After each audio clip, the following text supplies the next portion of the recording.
Yeah, it was probably going back about 10 years now. So I was only sort of 13, 14 when I started. I live in Legit Green, so back then we didn't have many provisions or any sort of football clubs or anything, I guess, organised enough to go out and compete against other clubs. So it was kind of something I set up back then, a team called BD7 United. Struggled to get anyone into coach, so I started doing little bits myself. Nothing immense, obviously, but yeah, started doing little bits from there, and then found a real passion for it, and just started to build from there really. Got involved doing coaching with a couple of private academies for juniors, and then from there just kept building really, and yeah, ended up here.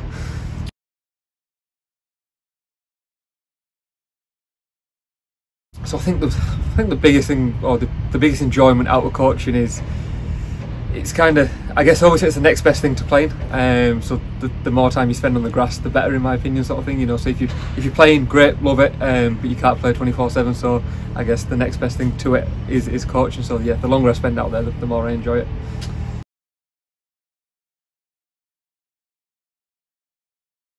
it. So I've been coaching now for officially or to a decent level probably about 6 years. I think my biggest achievement was sort of joining Silsden's coaching team. So I worked closely with Danny Forrest through my day job here at Bradford City. He works at 1 in a Million, and then he gave me the opportunity to join the backroom team at Silsden, and I was 21 at the time. So you know, being 21 in and around at a Step 5 sort of non-league club was, yes, an unbelievable experience. And then from there, you know, I've got so much time and respect for Danny. He gave me the opportunity to then step up into a more advanced coaching role, and you know, I couldn't sort of pinpoint one sort of scenario from there or one occasion from there, but just having that opportunity to coach at that level of football, it's an unbelievably good level of football. You know, the amount of work and effort and time that goes into prepping, you know, planning, delivering, the game day stuff, just everything about it was class, and I learned so much from it. Spent 3 years there, so yeah, I'd say that's probably been my biggest achievement in the game.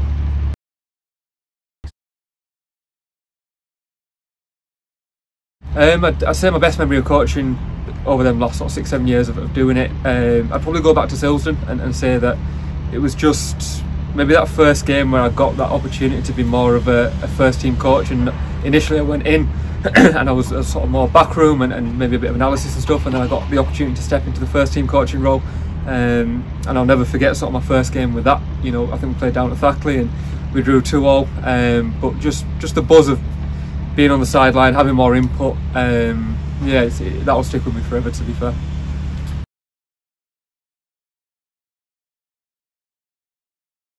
I say last 6-7 years, the biggest obstacles for me have been, it's a difficult one because I've been so blessed and I'm so fortunate that I've had the opportunities that I've had, but I still feel, and whether I'm right or wrong with this, or whether I should think this or not, my age still plays a part, or it did play a part. You know, I'm 24 now. When I was 21 and I went into Silsden, and I was doing, you know, just prior to that I did the women's first team for a bit here at Bradford, which I've gone back to do again now. But yeah, it's probably my age, and like I said, it could just be a mental thing for me. No one's ever turned around and said anything about it, but sometimes I guess I just get that feeling that maybe because I've not played the game at a high enough level, or I'm a bit younger than the players that I'm coaching, do they then perceive it as, who are you to tell me what to do? So like I say, it could just be me. I know it's becoming a lot more common where even at the most elite level, so I know like the first team coach at Man United, you know, he's younger than a lot of the players, and he stepped up through the ranks, didn't play the game. Same at Chelsea, their first team coach well, he was there when Frank Lampard was there. I remember seeing it, and you know, they are coming through, but there's always that mental thing, and it's probably something I need to just get over.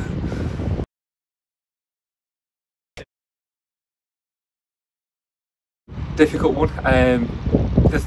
There have been a few people that have had big influences on me in my coaching career, so yeah, it's a difficult one to answer. I think my first one was a coach called Mark Breyer. You know, Mark does a lot. He gave me the opportunity to step onto the coaching ladder sort of officially, helped me through my level 1 and level 2 big time. So yeah, definitely have to say Mark, and then probably away from that, yeah, again, Danny Forrest, you know, giving me that opportunity, number one, and the amount that I learned off him and the rest of the coaching staff at Silsden, unbelievable.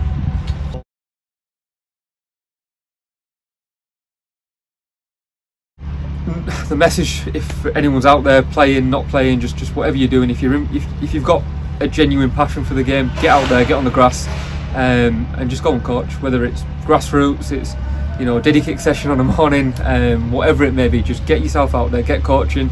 No coaching at any level is a bad experience. You'll always pick something up, and even if you're coaching 4 or 5 year olds, it's weird. You'll then take certain things that you do there and you'll take it into first team sessions. And yeah, managing people is probably the most difficult part of it. So if you get that sort of variety of experience, you know, from 4 years old all the way up to 34 years old, it's only going to stand you in good stead.